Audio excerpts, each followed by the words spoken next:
Que s'est-il passé le 10 février dernier? Alors qu'il se trouvait au volant d'une Peugeot 3008, Pierre Palmade a percuté un véhicule qui circulait sur la voie opposée et où se trouvait une femme enceinte, qui a perdu son bébé suite à ce tragique accident, ainsi qu'un homme âgé de 38 ans et un enfant âgé de 6 ans. Très vite, les premiers éléments de l'enquête ont établi que le comédien conduisait sous l'emprise de cocaïne. Ainsi, ce dernier a été placé en garde à vue ce mercredi 15 février 2023. Une garde à vue sur laquelle nos confrères du Parisien en disent un peu plus.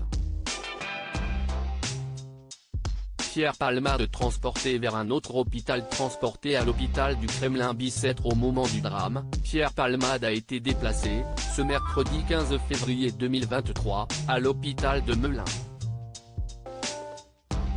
Un lieu qui n'a pas été choisi au hasard. En effet, ce changement d'établissement a été fait pour faciliter un éventuel déferment au tribunal de Melun ce jeudi ou ce vendredi, avec, à l'arrivée, la menace d'une mise en examen, voire d'un placement en détention provisoire, précise le quotidien. Toujours d'après les révélations du Parisien, Pierre Palmade, qui souffre toujours de plusieurs côtes cassées, est entendu dans une chambre sécurisée, gardée par des policiers 24 heures sur 24, dans laquelle les fenêtres ne s'ouvrent pas et la seule porte reste fermée à clé. Seule son avocate, Céline Lazec, peut y pénétrer. Pierre Palmade @docteur Il sera jugé comme n'importe quel Français, pas de traitement de faveur donc pour l'humoriste, comme l'a assuré la procureure de Paris, Laure Becchio, au micro de RTL. Bien sûr qu'il sera jugé comme n'importe quel Français, a-t-elle affirmé. Et de préciser, il n'y a absolument aucun traitement de faveur au regard du produit utilisé ou de la personnalité qui pourrait être concernée par cet usage de produits stupéfiants.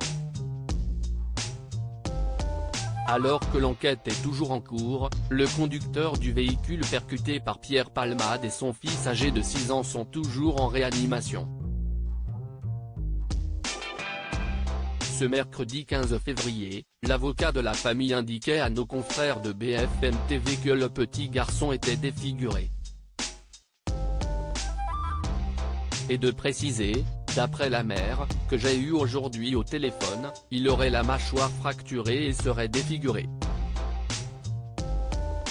Le frère de 8 ans, resté au domicile, n'a plus de nouvelles de son père et de son petit frère et donc vous comprenez bien que les dommages collatéraux sont extrêmement importants dans ce dossier. Si le conducteur et son fils de 6 ans sont toujours en réanimation, leur état de santé s'améliore, selon les informations de BFM TV publiées ce jeudi 16 février 2023. Espérons qu'ils se rétablissent au plus vite, même s'ils devraient rester à jamais bouleversés par ce terrible drame.